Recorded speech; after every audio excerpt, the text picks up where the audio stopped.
O candidato à presidência da República pelo PSL, Jair Bolsonaro, falou hoje ao Jornal da Record com exclusividade. A entrevista ao repórter Eduardo Ribeiro aconteceu na casa do candidato, no Rio de Janeiro, onde ele ainda se recupera do ataque à faca que sofreu no mês passado em Minas Gerais. É a primeira vez que Bolsonaro fala depois de deixar o hospital. Olá, candidato. Tudo bem? Satisfação. Muito obrigado por nos receber aqui na sua casa. Obrigado pela oportunidade. Obrigado. Espero poder colaborar para com o Brasil. Por favor, vamos sentar? Vamos conversar. Candidato, essa é a sua primeira entrevista desde a alta médica. Eu imagino que todo brasileiro, nesse instante, independentemente da opção político-partidária, quer saber como é que está o estado de saúde do homem Jair Bolsonaro numa semana tão decisiva. Qual o seu estado de saúde agora? Primeiro, eu só tomei pé da gravidade do atentado 2 dias depois do mesmo. Eu não sabia o que estava acontecendo. Eu costumo dizer que Juiz de Fora não foi onde levei uma facada, foi onde eu nasci de novo. Então, meu eterno agradecimento aos médicos da Santa Casa de Juiz de Fora. Fui, então, para o Alberto Einstein, em São Paulo, e uma semana depois eu fui submetido a uma nova cirurgia, tendo em vista o quadro infeccioso que se aproximava. Porque a agressão, ela cortou muita coisa de mim, e uma das coisas muito graves, cortou o intestino grosso, onde você espalhou fezes por todo o organismo. Então, o problema de infecção generalizada se fazia presente. Foram momentos difíceis, não esperava estar nessa situação, ainda mais que eu sou um homem de combate. Eu gosto de estar na rua, conversando com o povo, desembarcando em aeroportos, fazendo palestra. Gosto de ação. E, de repente, não são recomendações, são determinações médicas para que eu respeitasse os limites do meu corpo. No momento, dado o que aconteceu, nessa quarta-feira, uma junta médica lá do Alberto Einstein esteve em casa, cujo presidente é o Dr. Macedo, ele falou que a recuperação minha está sendo fantástica. Tendo em vista a minha vida pregressa, que eu não fumo, não bebo, uma vida muito saudável, graças a Deus. E eu respeitando isso, eu fico livre da colo no final de novembro, começo de dezembro, onde poderia então voltar às atividades normais. Mas, candidato, nesse momento, como é que o senhor se sente? Nas condições em que tudo aconteceu, eu me sinto bem. Foi recomendado não falar mais 15 minutos, tanto é que quando eu chegar para a gente vai parar, dar uma descansada meia hora tá bem. E voltar novamente a conversar. Me sinto bem, gratificado, feliz por ser uma opção de verdade contra tudo que vem acontecendo no Brasil nos últimos anos, em especial no combate à corrupção. Não podemos deixar que um partido que mergulhou o Brasil na mais profunda crise ética, moral e econômica volte ao poder com as mesmas personalidades. E você pode ver, tudo é conduzido de dentro da cadeia pelo senhor Lula, que indica aí um fantoche seu chamado Haddad, que por incompetência sequer conseguiu passar para o segundo turno na sua reeleição em São Paulo. Então eu me sinto feliz por esse lado, por ser um candidato conservador, que respeita a família, que quer fazer negócio com o mundo todo sem um viés ideológico, que quer jogar pesado na questão da violência, até para trazer um pouco de paz à sociedade, em especial às mulheres que vivem aflitas se seus filhos voltarão em paz ao término da faculdade ou ao término do evento festivo qualquer. Então, esse é o que me proponho, unir o povo brasileiro. E a esquerda sempre tentou nos desunir, criando castas, negros contra brancos, nordestinos contra sulistas, ricos contra pobres, filhos contra os pais, na lei da palmada. Um pai não pode corrigir um filho. Qual pai quer dar uma palmada no filho? Ninguém quer, mas se você vê obrigado a fazer isso, você tem que fazê-lo. O Estado, que usurpa do momento dessa situação para punir os pais que, porventura, dão tapa no bumbum de um filho. E nós queremos resgatar a credibilidade do Brasil junto ao mundo aí fora. Saí um pouco do Brasil nos últimos meses, estive na Coreia do Sul, Taiwan, Japão, Israel, Estados Unidos, e é difícil, mesmo não sendo empresário, ser recebido com o manto da desconfiança. O Brasil, que sempre teve muita credibilidade aí fora, pela alegria do seu povo, pelos contratos, pela palavra, pelo aquilo que nós possuímos de bom aqui no Brasil, tudo isso, ao longo dos últimos 13 anos, foi jogado na lata do lixo. Vamos, se essa for a vontade de Deus, recuperar o nosso Brasil. Essa entrevista também é a primeira desde a conclusão do inquérito policial sobre o que aconteceu em Juiz de Fora. A Polícia Federal e o Ministério Público concluíram que o senhor foi vítima de um atentado com motivação política e com premeditação. Eu sei, o senhor já disse que não acredita que ele agiu sozinho. Agora, olhando para trás, quase um mês depois, vai fazer um mês agora, que conclusões o senhor tira daquilo tudo? Olha, o processo está sendo conduzido por um delegado que por 2 anos foi homem de confiança de Fernando Pimentel, governador de Minas Gerais. A Polícia Federal, eu não quero acusá-la, poderia ser outro delegado, até para buscar isenção. Nessa equipe que investiga, temos conhecimento, tem muita gente isenta e outra até simpática à minha causa. Então, eu não quero precipitar uma declaração nesse sentido. A própria tentativa, no dia do evento, 6 de setembro, de alguém tentar entrar na Câmara dos Deputados com o nome do agressor, seria um álibi. Se ele consegue, naquele tumulto, cometer o teu ato e sumir, ele teria um álibi poderosíssimo, dizendo que esteve na Câmara dos Deputados. O senhor descobriu isso ainda no hospital? Isso chegou ao meu conhecimento. Que reação o senhor no teve hospital? quando o senhor disse? A reação da indignação. E nós não queremos fabricar um responsável, nem culpar esse ou aquele partido ou grupo ideológico. Nós queremos buscar a verdade e sinto que não se tem muita dificuldade de chegar à verdade. Afinal de contas, um ato como esse não pode partir da cabeça de uma pessoa de forma isolada. Até o seu depoimento foi muito contraditório em vários momentos. A Polícia Civil também faz um trabalho paralelo em Juiz de Fora. E acredito ainda que a Polícia Federal poderá dar uma resposta a isso, porque o inquérito, um encerrou e o outro foi instaurado. Então, espero que brevemente temos uma resposta para isso. A política brasileira não pode escambar para esse lado. Eu sou acusado de disseminar o ódio e quem leva a facada sou eu. Justamente nesse aspecto, na denúncia, os procuradores disseram que esse foi um atentado também à democracia. O senhor que sentiu esse ataque na pele é chamado pelos seus adversários de alguém que não respeita a democracia, não respeita a Constituição. Como é que o senhor responde a essa acusação? Olha, não respeito onde? Dizem que eu ataco negros. Onde você tem um vídeo meu, um áudio atacando negros? O meu sogro é o Paulo Negão. A minha filha tem sangue negro em suas veias. Como pode alguém que integrou o Exército Brasileiro por 17 anos ser racista? Assim como diz que eu ataco mulheres. Onde tem um áudio meu atacando mulheres, a não ser um embate entre eu e a deputada Maria do Rosário, onde ela estava defendendo que um estuprador e homicida menor de idade fosse punido à luz do Estatuto da Criança e do Adolescente. Eu sempre lutei pela diminuição da maioridade penal. Naquele momento, ela me chama de estuprador. Espera aí, o que é isso? Se eu perdi a cabeça, me desculpe, mas a resposta que eu poderia dar para ela, não sou estuprador. E eu sou processado exatamente por causa disso. Um tempo atrás, fui acusado de perseguir nordestinos. Como? Se meu sogro é de Crateús, a minha filha tem sangue nordestino em suas veias. O Brasil é um só povo. Não podemos continuar aceitando a divisão de classe no Brasil, como a que mais nos afeta, que eu sou homofóbico.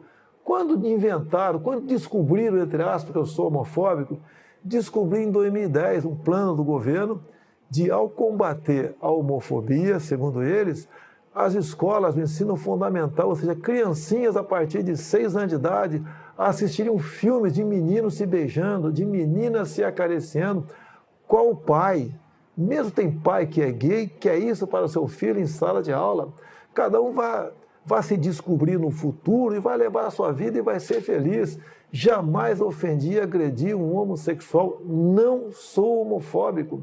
Esses rótulos jogam para cima de mim porque não pode me chamar de corrupto. É o que eles são. Um dos grandes problemas do Brasil é a corrupção. E não tem como me atacar. Até por ocasião da leitura da ação penal 470 mensalão, o senhor ministro Joaquim Barbosa me cita como o único deputado da base aliada que não foi comprado pelo PT.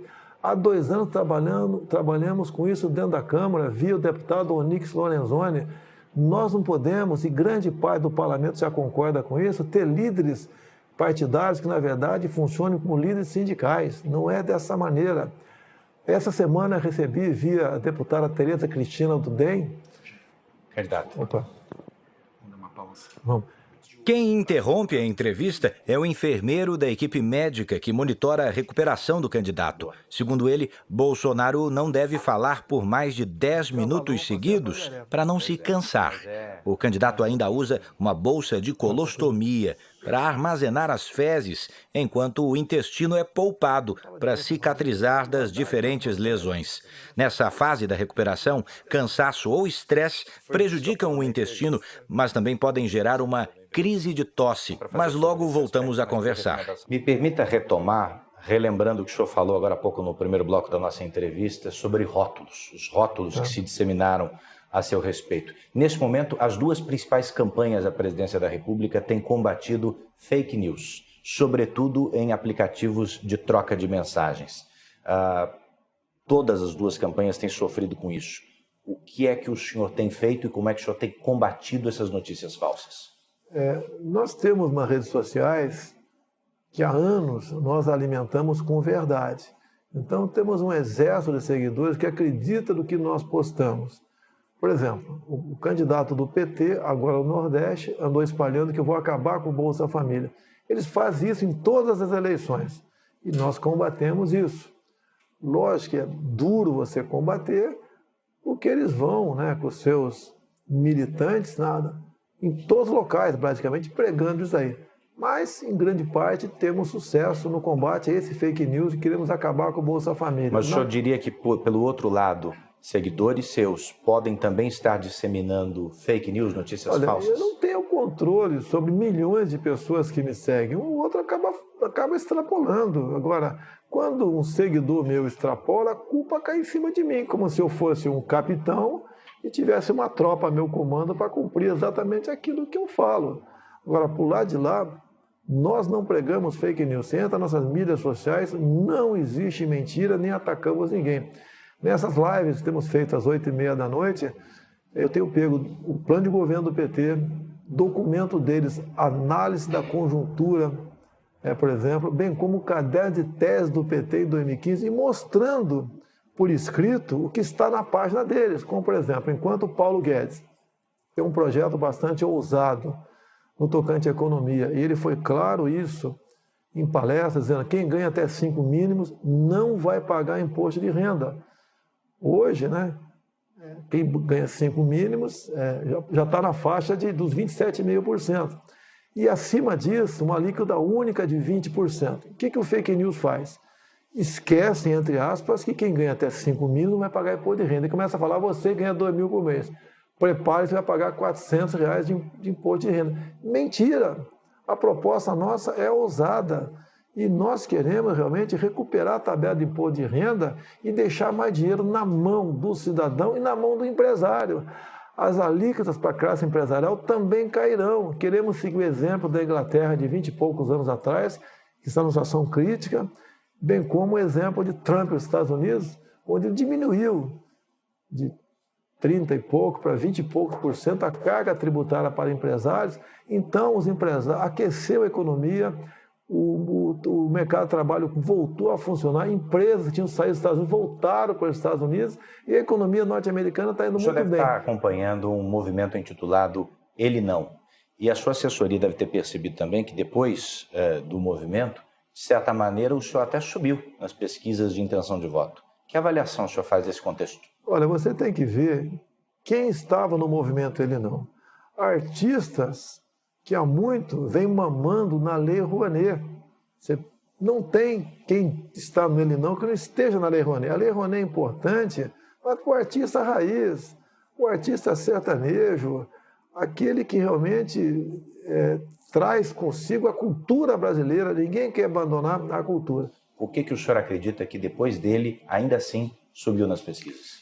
É que o outro lado, que a maioria, vê quem é que está me atacando. Tá certo? E ao ver, já faz uma análise imediata. que eles estão errados, nós estamos certos. Será que eu sou tão mal assim? Eu quero o mal de todo mundo, de mulheres, de negros, de nordestinos, de quem recebe Bolsa Família, de pobre. Não é verdade. Eles não podem me chamar de corrupto. Sempre combati a corrupção. Sempre preguei a união de todos nós. Uma só bandeira, um só coração verde e amarelo. Não podemos nos dividir. A esquerda nos dividiu e nós ficamos brigando entre nós. Eu quero a união de todos. Um grande exemplo tive em países como Japão, Coreia do Sul, Israel. Olha o que eles têm. Eles não têm nada. E olha o que eles são. São o primeiro mundo. Agora você vem para o Brasil. Olha o que nós temos tudo. E olha o que nós somos, não somos nada. Essa política que existe lá fora, que visitei escolas, que visitei o ministro da Agricultura de Israel, entre tantas outras autoridades nesse país, esses exemplos nós queremos trazer para cá. Unindo o povo e governando pelo exemplo, você tira o Brasil do buraco. O senhor citou agora há pouco o imposto de renda. O senhor diria também que a sua assessoria econômica foi mal interpretada em relação ao 13º salário? Não, foi o general Mourão que, ao falar sobre a estrutura remuneratória, que tem uma série de coisas ali, ele se referiu àquilo como jabuticaba. Agora, no momento desse, você não pode dar margem para o inimigo de interpretar. Nunca o Mourão falou em acabar com o 13º. Qual é a palavra final sobre isso? Aproveitaram uma palavra errada dele para dizer que queremos acabar com o 13º. Agora, deixo bem claro, que é um pouquinho mais velho, lembra em 2002, o PT pregou isso, que os parlamentares do então PFL, PP, aqueles partidos todos, queriam acabar com o 13º, fundo de garantia, hora extra, licença gestante, e inventaram isso em cima de um projeto que existia na Câmara, que não era para acabar, era, por exemplo, você está com um problema financeiro, você procura o teu patrão, ouvir do sindicato, e em vez de cair na mão do agiota ou pegar um empréstimo no banco, o patrão podia adiantar parte do teu 13º. Você estava com problemas, por exemplo, queria estar no mês de setembro, e você gostaria de dar uma folga para si, chegaria para o patrão, ouvido pelo sindicato, e pegasse um desconto em férias, que existe nas Forças Armadas. Você pegava 15 dias de desconto em férias, ia dar uma relaxada para voltar com as baterias recarregadas. O PT pegou um projeto desse, que não acabava com os direitos, apenas flexibilizava e passou a massificar, dizendo que queríamos acabar com aquilo. Eu quase perdi o meu mandato em 2002, porque eu fui acusado também de querer flexibilizar aquilo tudo.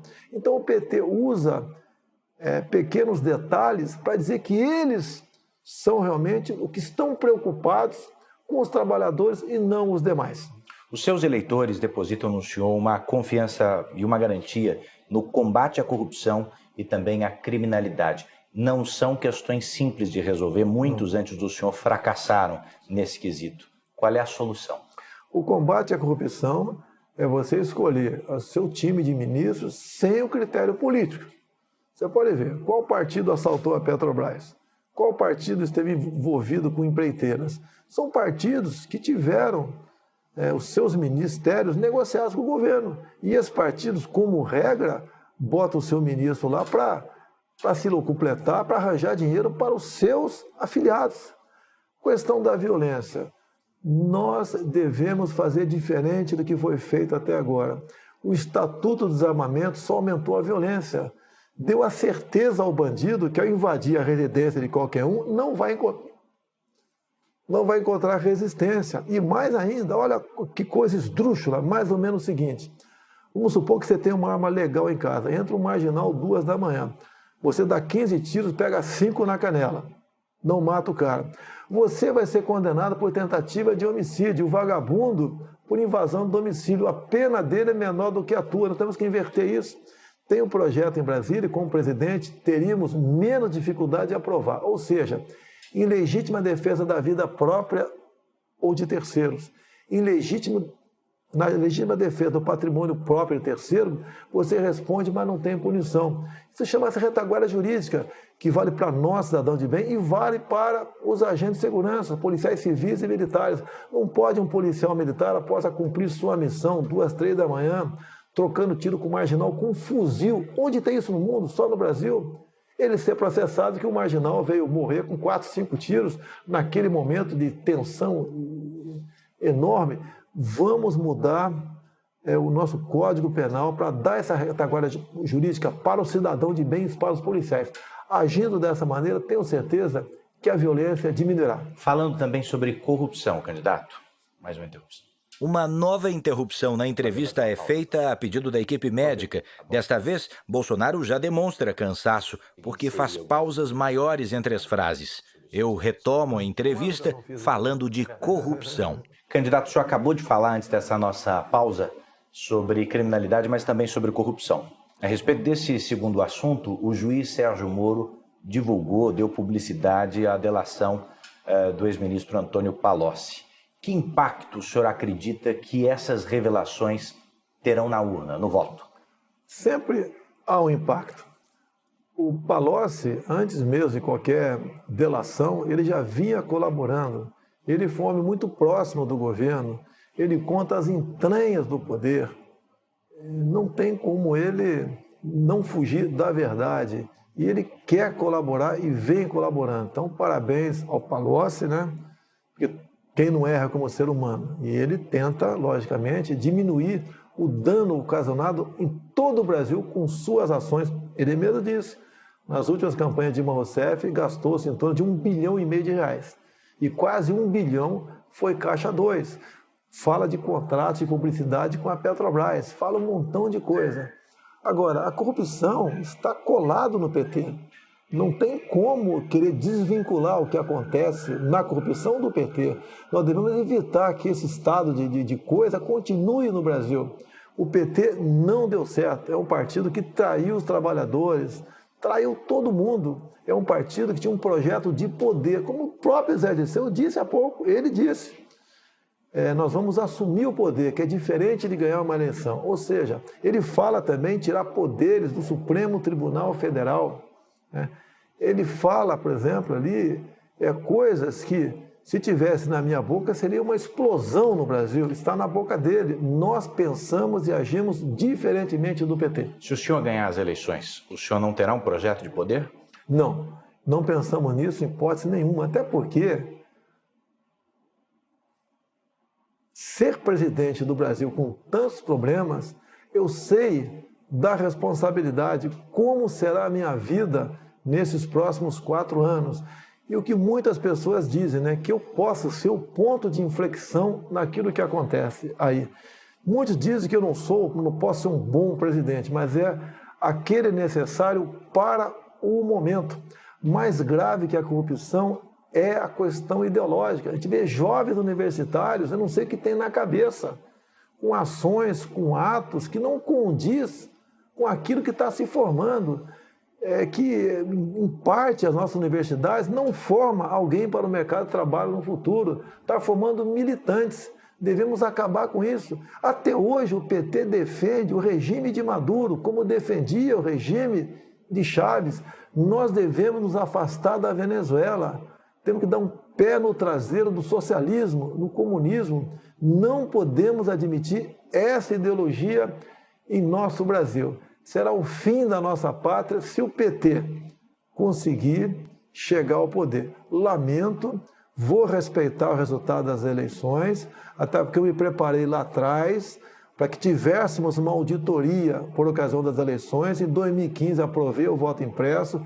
Lamento o Supremo ter derrubado com argumento da senhora Raquel Dodge, dizendo que a impressão do voto comprometia a segurança das eleições. É exatamente o contrário. Mesmo com 5% das sessões com o voto impresso, você teria um retrato no Brasil do que foram as eleições.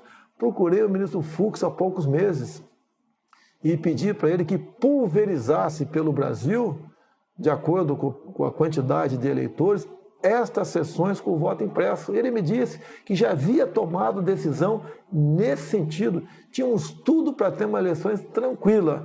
Lamentavelmente, essa interrogação aparece.